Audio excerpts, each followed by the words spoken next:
Hey there, I'm gonna read chapter 8 of The Sorcerer and the Stone, The Potions Master.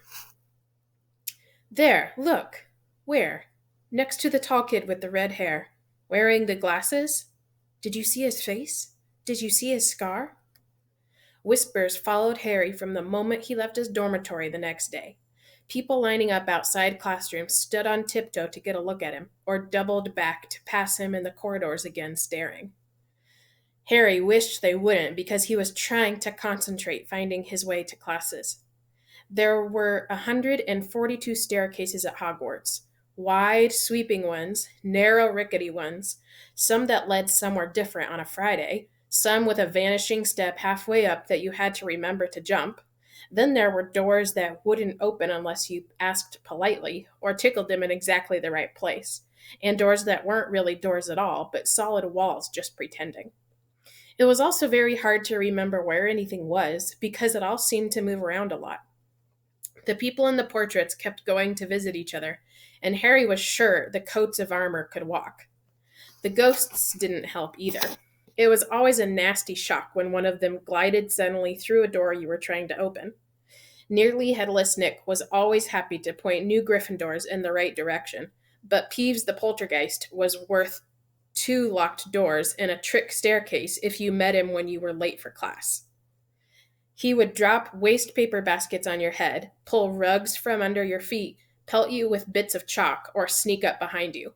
Invisible, grab your nose and screech, "Got your conch!" Even worse than Peeves, if that was possible, was the caretaker, Argus Filch.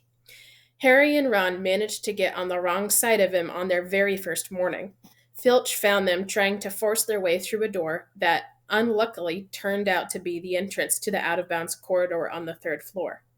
He couldn't believe he wouldn't believe they were lost, was sure they were trying to break into it on purpose, and was threatening to lock them in the dungeons when they were rescued by Professor Quirrell, who was passing.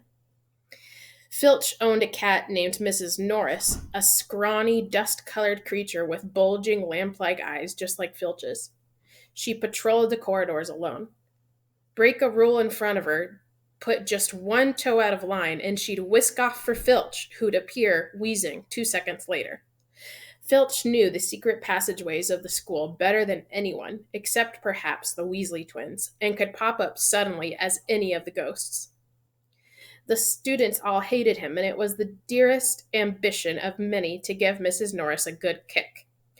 And then, once you had managed to find them, there were the classes themselves. There was a lot more to magic, as Harry quickly found out, than waving your wand and saying a few funny words.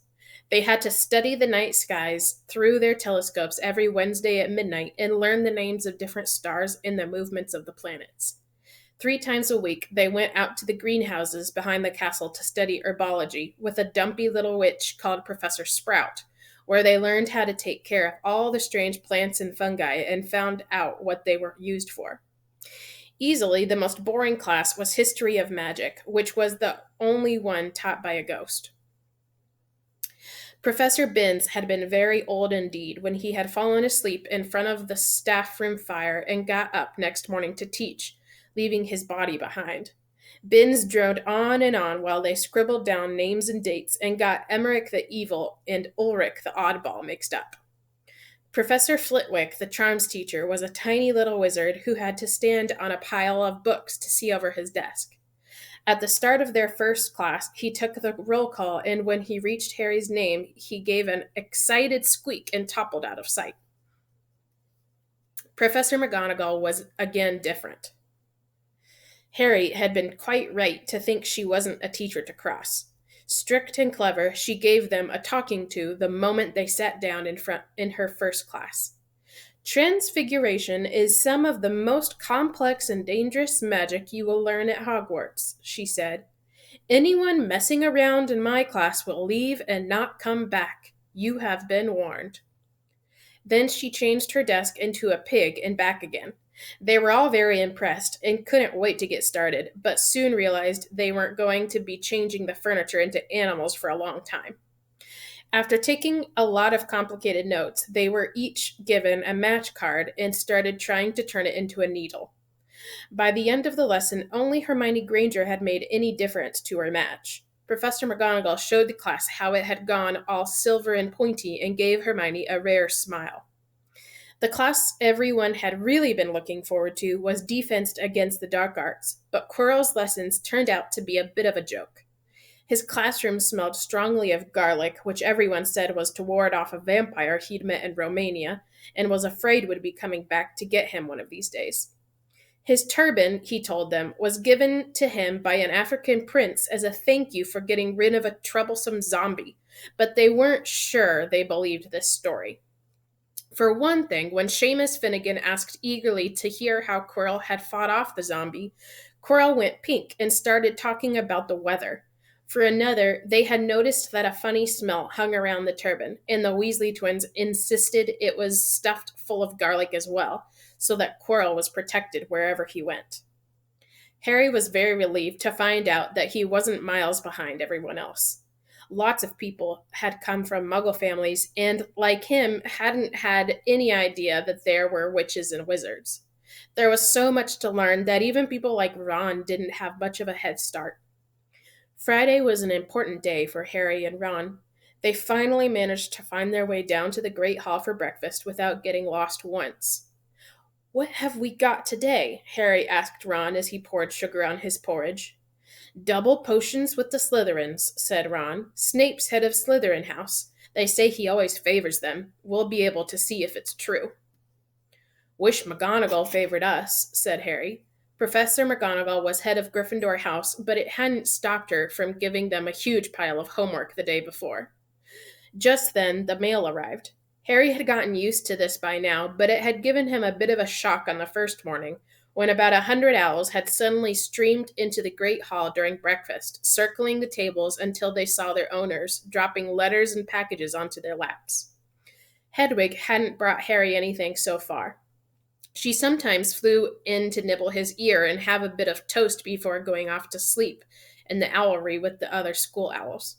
This morning, however, she fluttered down between the marmalade and the sugar bowl and dropped a note onto Harry's plate. Harry tore it open at once. It said, in a very untidy scrawl, "Dear Harry, I know you get Friday afternoons off, so would you like to come and have a cup of tea with me around 3? I want to hear all about your first week. Send us an answer back with Hedwig. Hagrid." Harry borrowed Ron's quill, scribbled, "Yes, please, see you later," on the back of the note, and sent Hedwig off again. It was lucky that Harry had tea with Hagrid to look forward to, because the potions lesson turned out to be the worst thing that had happened to him so far.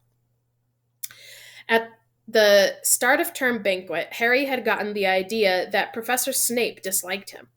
By the end of the first potions lesson, he knew he'd been wrong. Snape didn't dislike Harry. He hated him. Potions lessons took place down in one of the dungeons. It was colder here than up in the main castle, and would have been quite creepy enough without the pickled animals floating in glass jars all around the walls. Snape, like Flitwick, started the class by taking the roll call, and like Flitwick, he paused at Harry's name. "Ah, yes," he said softly. "Harry Potter, our new celebrity." Draco Malfoy and his friends Crabbe and Goyle sniggered behind their hands. Snape finished calling the names and looked up at the class. His eyes were black like Hagrid's, but they had none of Hagrid's warmth. They were cold and empty and made you think of dark tunnels.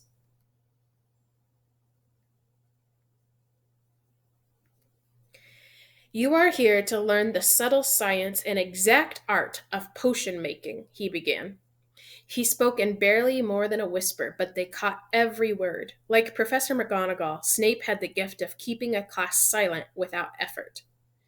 "As there is little foolish wand-waving here, many of you will hardly believe this is magic.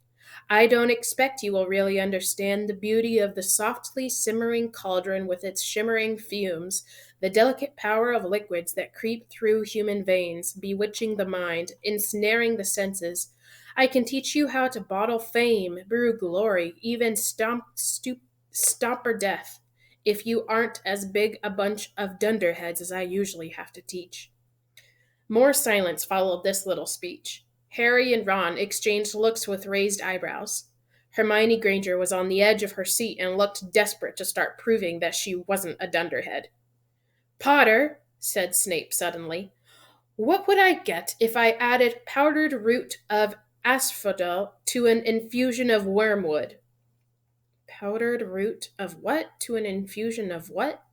Harry glanced at Ron, who looked as stumped as he was. Hermione's hand had shot into the air.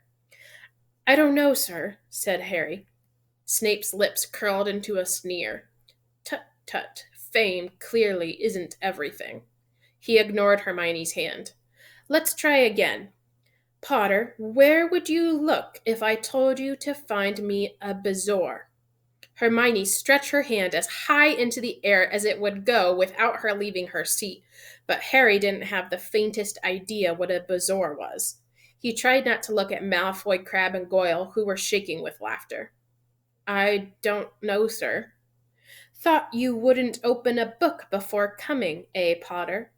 Harry forced himself to keep looking straight into those cold eyes. He had looked through his books at the Dursleys, but did Snape expect him to remember everything in 1,000 magical herbs and fungi? Snape was still ignoring Hermione's quivering hand. What is the difference, Potter, between Monk's Hood and Wolfsbane? At this, Hermione stood up, her hand stretching toward the dungeon ceiling. I don't know, said Harry quietly. I think Hermione does, though. Why don't you try her? A few people laughed. Harry caught Seamus's eye, and Seamus winked. Snape, however, was not pleased. Sit down, he snapped at Hermione. For your information, Potter, asphodel and wormwood make a sleeping potion so powerful it is known as the Draught of Living Dead. A bezoar is a stone taken from the stomach of a goat, and it will save you from most poisons. As for Monk's Hood and Wolfsbane, they are the same plant, which also goes by the name of aconite. Well, why aren't you all copying that down? There was a sudden rummaging for quills and parchment. Over the noise, Snape said, And a point will be taken from Gryffindor House for your cheek, Potter. Things didn't improve for the Gryffindors as the potions lesson continued. Snape put them all into pairs and set them to mixing up a simple potion to cure boils. He swept around in his long black cloak, watching them wade dried nettles and crush snake fangs, criticizing almost everyone except Malfoy, whom he seemed to like. He was just telling everyone to look at the perfect way Malfoy had stewed his horned slugs when clouds of acid green smoke and a loud hissing filled the dungeon. Neville had somehow managed to melt Seamus's cauldron into a twisted blob, and their potion was seeping across the stone floor, burning holes in people's shoes. Within seconds, the whole class was standing on their stools while Neville, who had been drenched in the potion when the cauldron collapsed, moaned in pain as angry red boils sprang up all over his arms and legs. Idiot boy, snarled Snape, clearing the spilled potion away with one wave of his wand. I suppose you added the porcupine quills before taking the cauldron off the fire. Neville whimpered as boils started to pop up all over his nose. Take him up to the hospital wing, Snape spat at Seamus. Then he rounded on Harry and Ron, who had been working next to Neville. You, Potter, why didn't you tell him not to add the quills? Thought he'd make you look good if he did it wrong, did you? That's another point you've lost for Gryffindor. This was so unfair that Harry opened his mouth to argue, but Ron kicked him behind the cauldron. Don't push it, he muttered. I've heard Snape can turn very nasty. As they climbed the steps out of the dungeon an hour later, Harry's mind was racing and his spirits were low. He'd lost 2 points for Gryffindor in his very first week. Why did Snape hate him so much? Cheer up, said Ron. Snape's always taking points off Fred and George. Can I come and meet Hagrid with you? At 2:55, they left the castle and made their way across the grounds. Hagrid lived in a small wooden house on the edge of the Forbidden Forest.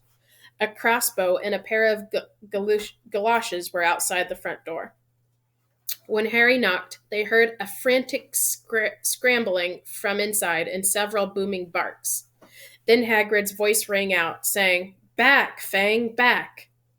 Hagrid's big, hairy face appeared in the crack as he pulled the door open. Hang on, he said.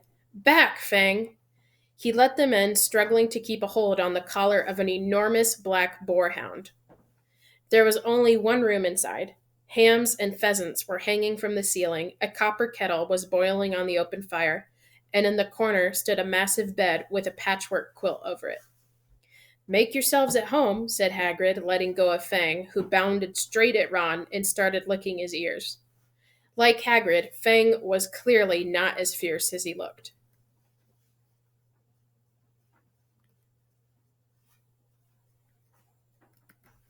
This is Ron, Harry told Hagrid, who was pouring boiling water into a large teapot and putting rock cakes onto a plate. Another Weasley, eh? Said Hagrid, glancing at Ron's freckles. I spent half me life chasing your twin brothers away from the forest. The rock cakes were shapeless lumps with raisins that almost broke their teeth, but Harry and Ron pretended to be enjoying them as they told Hagrid all about their first lessons. Fang rested his head on Harry's knee and drooled all over his robes. Harry and Ron were delighted to hear Hagrid call Finch that old git. And as for that cat, Mrs. Norris, I'd like to introduce her to Fang sometime. Do you know, every time I go up to the school, she follows me everywhere. Can't get rid of her. Filch puts her up to it. Harry told Hagrid about Snape's lesson. Hagrid, like Ron, told Harry not to worry about it, that Snape liked hardly any of the students. But he seemed to really hate me. Rubbish, said Hagrid. Why should he? Yet Harry couldn't help thinking that Hagrid didn't quite meet his eyes when he said that. How's your brother Charlie? Hagrid asked Ron. I liked him a lot. Great with animals. Harry wondered if Hagrid had changed the subject on purpose. While Ron told Hagrid all about Charlie's work with dragons, Harry picked up a piece of paper that was lying on the table under the tea cozy. It was a cutting from the Daily Prophet. Gringotts break-in latest. Investigations continue into the break-in at Gringotts on July 31st, widely believed to be the work of dark wizards or witches unknown. Gringotts goblins today insisted that nothing had been taken. The vault that was searched had in fact been emptied the same day. But we're not telling you what was in there, so keep your noses out if you know what's good for you, said a Gringotts spokesgoblin this afternoon. Harry remembered Ron telling him on the train that someone had tried to rob Gringotts, but Ron hadn't mentioned the date. Hagrid, said Harry, that Gringotts break-in happened on my birthday. It might have been happening while we were there. There was no doubt about it. Hagrid definitely didn't meet Harry's eyes this time. He grunted and offered him another rock cake. Harry read the story again. The vault that was searched had in fact been emptied earlier that same day. Hagrid had emptied Vault 713, if you could call it emptying, taking out that grubby little package. Had that been what the thieves were looking for? As Harry and Ron walked back to the castle for dinner, their pockets weighed down with rock cakes they'd been too polite to refuse, Harry thought that none of the lessons he'd had so far had given him as much to think about as tea with Hagrid. Had Hagrid collected that package just in time? Where was it now? And did Hagrid know something about Snape that he didn't want to tell Harry? Okay, chapter 9 tomorrow. See you then.